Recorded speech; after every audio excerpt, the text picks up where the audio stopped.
Bobby Miller staunches the bleeding for the Dodgers with Walker Buehler lurking for a postseason return.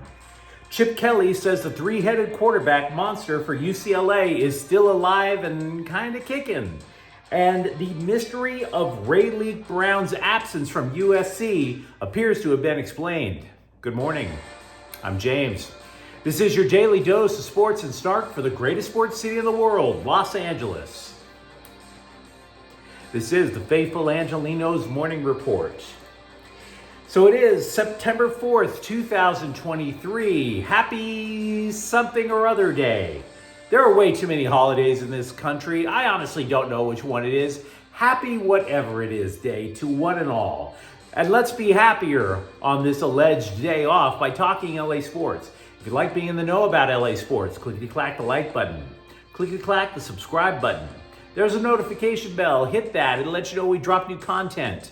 Sharing is caring. Let people know we exist. And always comment. Love hearing from you guys. Try to keep in touch with you guys. So before we go through the news and notes, a look at the scoreboard. Pretty good day for the Angelenos yesterday. Bobby Miller allows just one run in 7 spectacular innings for the Dodgers as they avoid getting swept by the Braves. They win yesterday 3-1.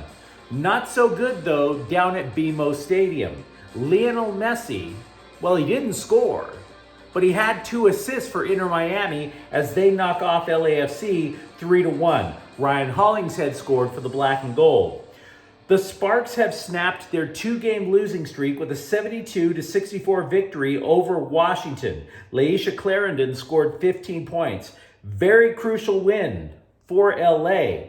There are 3 games left in the WNBA season for the Sparks. They now have a half-game lead for the final playoff spot in the league. Meanwhile today, nothing. Let's all get lives. What do you say? So we mentioned a moment ago that Bobby Miller allowed just one run in 7 innings to the Braves. And the scribes immediately pounced on all of that. You might have noticed in the last couple of weeks, there's been a lot of hype around this rookie pitcher. And when you consider the fact that the rest of the Dodgers rotation, kind of sketch. Even as recently as 2 days ago, Dave Roberts was talking about how the Dodgers pitching simply can't match up against the Braves, and therefore the Dodgers have to do all these little run prevention gimmicks to try to keep from getting blown out. Can Bobby Miller start a postseason game? So the scribes, again, they're calling for it. And Dave Roberts, he's kind of going along with it just a little bit. He's not guaranteeing it. Quote, he's put himself right there in front of the conversation. It's hard to see too many guys in any particular time that are a better option than him, unquote. So it's not precise. It's just basically pumping the guy up all the way to the point of saying, I don't know if he's going to start ahead of Clayton Kershaw or Julio Urias. I don't know if he's going to start ahead of Lance Lynn. Those are 3 starters right there. Now, I have to tell you something, though, because about this whole Atlanta Dodgers series. Losing the first 3 games of the series to the Braves, I admit, gives you an unpleasant feeling in the pit of your stomach if you're a Dodger fan. It does. But the Dodgers took the series in Atlanta earlier this year. The Braves did win the season series, yes, but it was 4-3. So let's not just act as if this season is over before the postseason begins. 4-3 is not exactly an ass kicking from the Braves. Let's just be calm and patient. It seems to be the 2 teams are on a collision course for the offseason. Now, we mentioned Dodgers pitching a moment ago. Walker Buehler pitched 2 perfect innings for Oklahoma City yesterday in his first trip to an organized game since he had his 2nd Tommy John surgery about a year ago. 2 strikeouts in the inning. A lot of good things and a couple of different little twists with Buehler. His fastball, for example, hit 96 miles an hour. This, according to Dave Roberts, I'm shocked. Guys like Walker are just different.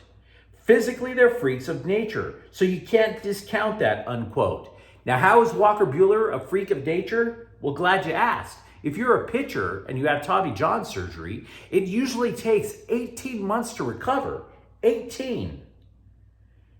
He's on the mound in 14, folks. And he's hitting 96 miles an hour. And keep in mind, Buehler has had multiple Tommy John surgeries. If you've had multiple reconstructive elbow surgery, it shouldn't be a year and a half. It should be significantly longer. Buehler cut it short by about 4 months.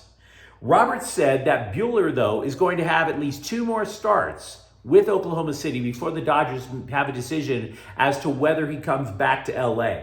Now, if you say, okay, he's on a regular 5-day rotation, then the calendar pretty much means that the earliest Walker Buehler could be back in Los Angeles would be September 18th. Now, one other thing to let you know, and if you have seen the clips from the highlights from Oklahoma City, Walker Buehler has now changed his windup. Buehler used to be an old school guy. He would literally put his arms up over his head like you would see pitchers do in the 70s and 80s. Traditional pitchers, they're okay just bringing their glove and the ball up to here, trying to get more thrust out of the hips and the legs.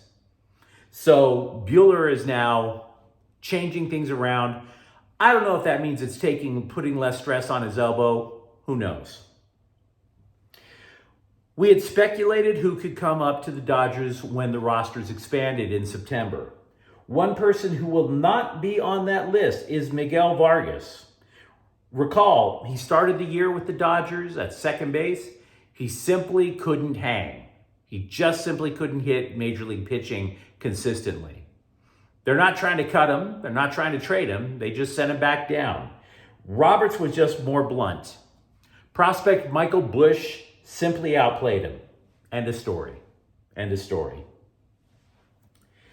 Yesterday, we spoke a lot about the quarterback situation at UCLA. And I'm going to try to cut down some of the stuff that I've been saying because I just don't want to beat that not quite dead horse. The three-headed monster, 3 quarterbacks that Chip Kelly was going to throw out onto the field because even though he had named Ethan Garbers the starter, it was starter in name only. But despite the fact that he was committed to playing 3, only 2 did. What was the deal? What changed? Chip Kelly explained to the press that some group called Saturday Out West, quote, "We had talked about Ethan Garber playing at least 1 quarter and then putting Donte Moore in at some point in time in the 2nd quarter, then putting Colin Schlee in situationally. Colin not playing is 100% on me. We explained that to him. You will see Colin next week. Colin will play against San Diego State," unquote. This is still all bad news. It just is. Because as we were talking about yesterday, if you have more than 1 starting quarterback, you have no starting quarterback. That is a football adage that has survived the test of time for a reason. And the reason is because if the quarterback is your leader and you have 3 leaders, but only 1 can be on the field at a time, everybody's picking a side. There's going to be Team Donte, Team Schlee, Team Garbers.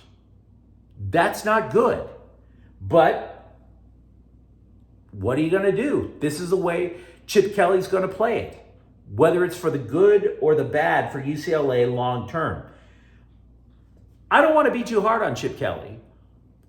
On a man-to-man level, I respect the fact that he took ownership of Schlee not playing. Because if you're Colin Schlee, you're sitting there on the sideline going, I can't act out like a petulant child on the sideline, but I'm supposed to be out there. What gives? He kept his mouth shut. Kelly basically owned it, and I can respect that. But this does not solve the single biggest problem out there for UCLA. The press, by the way, has already anointed Donte Moore the starter.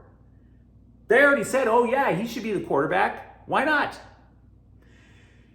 This has the potential, I'm not saying it will, but this has the potential to divide a locker room, divide a fan base. You don't need the press trying to tell you how to run your team. You don't need me telling you how to run your team. But that's your job. You make the call. What of, by the way, Ethan Garbers, who only got to play a little bit more than a quarter? What of him? What if Schlee plays against San Diego State and Moore plays, but now all of a sudden Garbers doesn't? Does that mess with Garbers' head? Wait a second, I only got a quarter to prove that I could play quarterback? It's not good. I'm just saying, guys. We were already talking about who won yesterday. People emailed me yesterday saying who won the quarterback battle. Now, understand, none of this is to imply that UCLA sucks. For example, Mel Kiper is already saying that Bruins edge rusher Leatu Lata, forgive me, I'm probably mispronouncing his name, is going to be a first rounder in the upcoming NFL draft next year. Kiper thinks that Lata will be an ideal outside linebacker in a 3-4 alignment. There is a job allegedly waiting for this guy in the next level. Meanwhile, over at USC, they had a question that needed to be answered as well. Rayleek Brown was at one time one of the elite running backs in the nation, came out of Mater Dei High School. He was originally going to go to Oklahoma, but when Lincoln Riley left Oklahoma to come to USC, Brown followed him. And now all of a sudden, after Brown had 6 touchdowns as a freshman, Brown wasn't even on the depth chart this last week. So what gives? What gives? We know USC is thick in terms of skill position, but what gives? Rayleek Brown's father told the Orange County Register that the running back / wide receiver will be redshirting this year. He also added that his son has been dealing with a hamstring problem. It's been chronic. He hasn't been able to shrug it off. Now, the original plan before things went awry was to have Rayleek Brown play 60% of his time on offense as a slot receiver, then another 40% as running back. We had been speculating about it before the year. The idea that Rayleek Brown would be to USC what Alvin Kamara was for the New Orleans Saints. Somebody that would cause mismatches all over the field, whether it be at running back or slot receiver. That, for this year, appears to be off the table. One other thing. Because Brown was not on the depth chart at all, there was speculation that Brown was upset being at USC and would enter the transfer portal. The father quashed those rumors. Rayleek Brown is unlikely. He said they were saying he's not going to. I'm just saying he may have at some point changed his mind. At this point, not entering the transfer portal. So, fellas, Jeannie Buss, Lakers owner and one-time Playboy playmate, is off the market. She married comic / joke thief Jay Moore in Malibu. To be honest, I haven't taken the stage to tell jokes in many years, right? So I want to tell you that I don't hate Jay Moore. But in all reality, I hate Jay Moore. I have to be real. I hate joke thieves. I don't want to be hack and say I'm going to give this Jeannie Buss marriage 6 months. I don't want to do that. But you have to understand just how frustrating it is to have been a comic and to know what Jay Moore did as a joke thief. And I really want to explain that to you because you're going to be seeing him as part of a power couple in the NBA now, just like Phil Jackson was with Jeannie Buss back in the day. It's very irritating. Look, when you're a comic, you're writing thousands of jokes, a dozen or so damn near every single day. But you have no idea if they're funny, right? The only way to find out is if you take it on stage. 99% of the time, that new joke is going to bomb. And there you are, tinkering with it, toying with it, doing whatever it takes to try to find what you see that's funny in it. If you actually have a material as a comic, it's like gold. It's what makes you your money. It's what pays your rent. Jay Moore stole other people's jokes.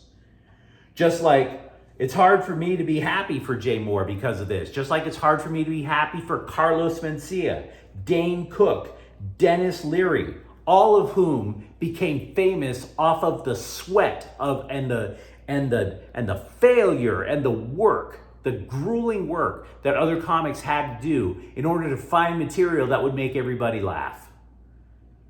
So I have a lot of respect for Jeannie Buss. I just wish she married somebody I could respect. It's not my call. I respected Phil Jackson a lot more than this guy, but it's her call. Bronny James went out to see USC football on Saturday, and somebody put a mic in his face, and he said, yeah, I'd love to play quarterback for the Trojans. He would love to play quarterback for the Trojans, and I would love for you to stay alive. So let's kind of quash that dream. I think everybody will just be happy seeing you on a basketball court and being able to survive that aerobic sport for about 40 minutes. Let's swing that. Let's not put a different Cardinal gold jersey on you and have 11 dudes on the other team try to smash you into the dirt through your rib cage where your heart is. Let's be cool now. Amir Coffey of the Clippers, you might recall, he was arrested on gun possession charges about a month or so ago. He was officially charged with 2 misdemeanors yesterday. Let's be real, this case is not the end of the world. It's damn sure not going to be like all the things that you see about the former president. This is not exactly an episode of Law and Order. Let the man plead out, pay his fine, whatever. We all move on with our lives. But you let me know what you think in the comments thread. Talk to me about the Dodgers rotation, whether it's Bobby Miller or Walker Buehler. Tell me what you think now that you have new information about UCLA's quarterback situation. And if you enjoyed the content, don't forget to subscribe to Faithful Angelenos. We talk LA sports every single day here. Thank you for watching. I'm James. We'll be back tomorrow. Faithful Angelenos is a Kian Corte El Queso production. Take care.